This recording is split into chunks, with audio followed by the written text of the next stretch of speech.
Okay, so I have decided to do a sort of tier list for OverTriggers because I thought, why not?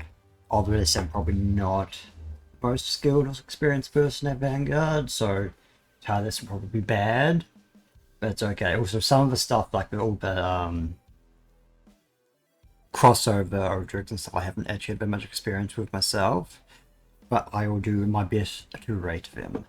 Actually, when I was sort of thinking about making this video, part of me has decided that I will pretty much always want to have at least one rear guard at all times if I'm attacking a Vanguard, because I think most of the time, because if you're just attacking a grade 1 or 2 and you get an OverTrigger and you don't have a rear guard, you kind of feel bad no matter what the OverTrigger. If you at least have a rear guard, you probably doesn't feel as bad. But yeah, I think I'm going to start off with the nation ones. We'll start off with the easy one. We have a Brand Gate OverTrigger, which is the best in the game. It doubles your power and soul, and is absolutely insane. Even if you get it like on your very first attack, you're getting 2 damage. And if you do have another rear guard, they have to perfect guard another double crit thing. We have the Stroke KO one next. I've always not really liked it because what it is, it's a crit trigger, front trigger, and heal trigger all rolled into the OverTrigger. It's +1 crit, which is kind of nice. I think with front trigger side of it's not that useful. And the heal is situational based on normal heal conditions, so it's a bit like, I'm not sure. I wouldn't say it's bad. I can put it as C, because I think most of the time I'd want to, like, if I'm playing Stroke Kid, I could probably rather play something different. Yeah, because it's like with the Brand Gate one, I never wouldn't want to play that one, so I think that's the best way to do it. I guess if we want to put something in D, I'll put the generic OverTrigger in D. And that's the thing, it's not that it's bad, because giving 2 units a bajillion power is still pretty good. Then we have the Dragon Empire one. I think it's very situational, like deck dependent, because majority of a very large amount of Dragon Empire decks do restand their Vanguards anyway, like Varga for example. And because Varga's on attack skill, you are going to restand anyway, so if you trigger this, you gain nothing from it. And so it's better in certain decks like Gandiva or something, who doesn't restand. So I think maybe it's still a good effect. I might put it in B. For some decks it's like D because it's not useful, but I think for some, I could put it in C though. Maybe I'll move it later, we'll see. Then we've got the lyrical one, which is you permanently give all your rear guards plus 10k power. It's very good in decks where I have lots of attacks. But at the same time, if you don't trigger it earlier, it's not that good. It's something you want to trigger effectively on your first grade 3 turn to make the most of it. So I'll put that at B as well, because it is a good effect, but you do need to trigger it early. Dark's Date is the same. It gives you Vanguard plus 10k and +1 crit. Honestly, I might put it...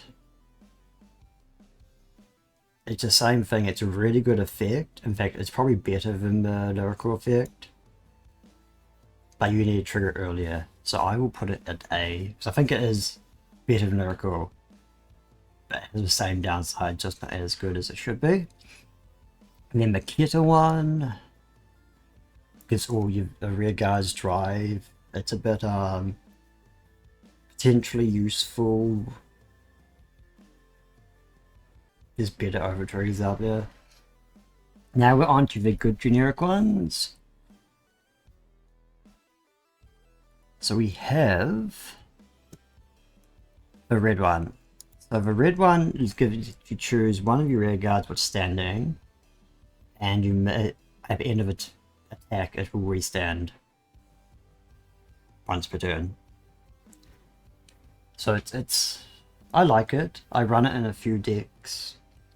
I think it does work better with things like if you have decks with, like for example Zorg, where you have your Roman Prison Dragons who have lots of power and crit, and they don't restand anyway, so you're fine. It'll just be really good in that. So I do like it. I'll put it as...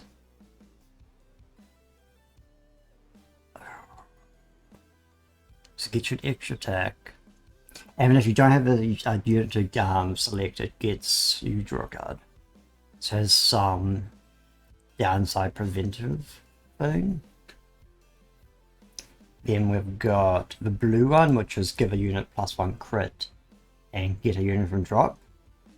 This one's basically, I don't think it's as good as the Brown Gate one, but even on turn, if you literally your very first attack of the game, you trigger it, you're doing 2 damage, and pretty much every single situation you should have something in drop to grab.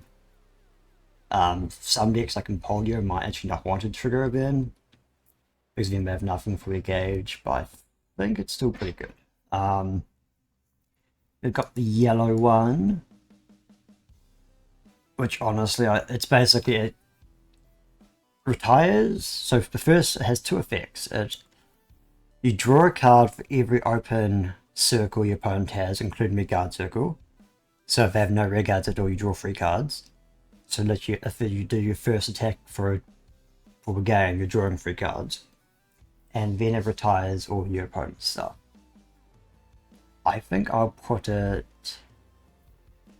gonna put a B.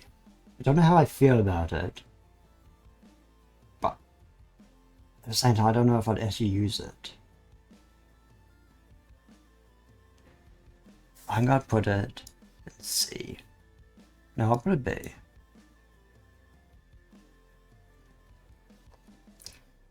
I think we've got the purple one. It is you heal something, which is basically guaranteed heal with no conditions, and then you can call a unit. I think it's a good effect. It gives you an extra attack, heals you.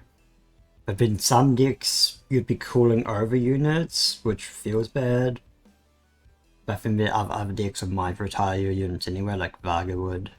I think even Odium can bind one of your rear guards.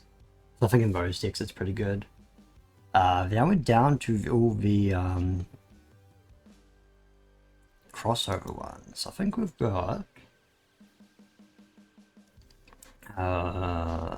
this one is all your rear guard says 10k power and then you heal a card. I kind of like that. There's a guaranteed heal. I'm gonna put you there. It's like a slightly worse version of one, which don't get an extra attack. And it doesn't heal to hand like the big one. Then we've got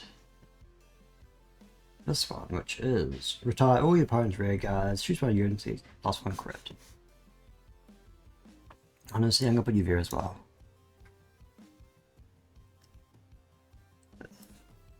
The crit's nice though. And then this one, if your damage zone has more cards than your opponent, heal until your damage zone has the same number of cards as your opponent. Which it's a conditional heal, but then it has extra effects on top. So I'm gonna put this one. And then you call a card from drop as well. Honestly, that's almost S-tier. Then we've got the Bang Dream one, is you get 5 cards from drop to hand. I can put it C because it doesn't really win you the game, it just gets you cards, which is the same as Victory Same's Kidder one. It's not bad, but not that you can use anything else for, I don't think. You can only just use the generic ones, and then again you probably want to use, I don't know. Probably depends. Obviously, it might be if I had a better understanding of the decks, it might make more sense. Some of these crossover ones. We haven't got the Shaman Goon one. What's this? Look at that. Deals 1 damage. I think it's this one, right? Deals 1 damage. I kind of like that. It feels like I could do more though. No, it's this one here. Deals 1 damage. Phew. That's actually It's kind of cool though. Kind of like it. Again, I don't know how the deck works, so it might actually be pretty useful. Then we've got Token Rambo is all units get +1 crit. I think it's this one. Don't particularly like that much. It's nice for getting crit, but all the things that give crit do something else as well. And it just gives everything crit, like compared to like Brand Gate, which doubles your crit and power. It's all your units though, rather than just I see Brand Gate 1 front row units. Yeah, front row. So if Token Rambo has back rearguard slot attackers, it's probably quite good. Again, I don't know that. Then we've got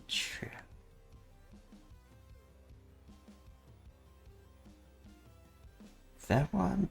Actually, what is that?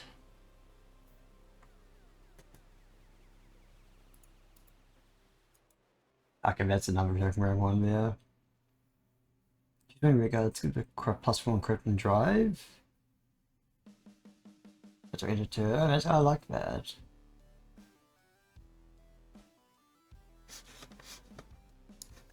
I will put you there because you either give Vanguard 1 more drive and crit, or you can give a rear guard +1 crit and let it perform drive checks. I think it's slightly better than the killer one. I think the last one is Records of Ragnarok, I believe. So it gives power to front row and then stands a rear guard.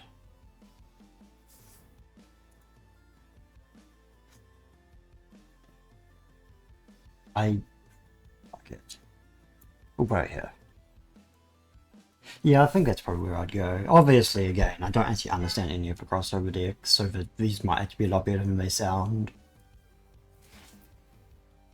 And is sort of like where I'd put it in playability wise, like, yeah. I think that works out right. Because why I said, So I think, yeah, one way to justify it is Brand Gate almost always use the Brand Gate one.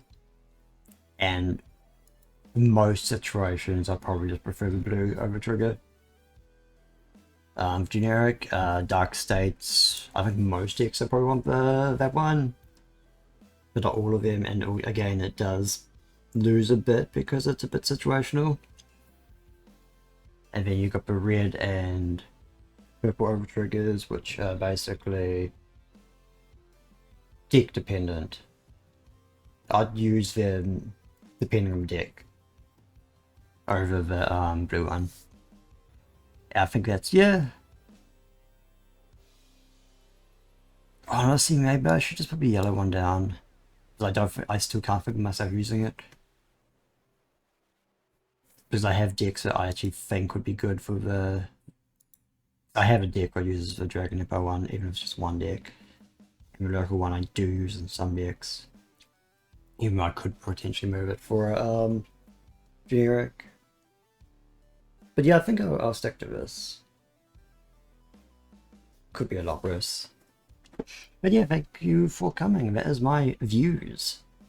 Not necessarily correct views, but they're my views on OverTriggers. And I will see you all next time.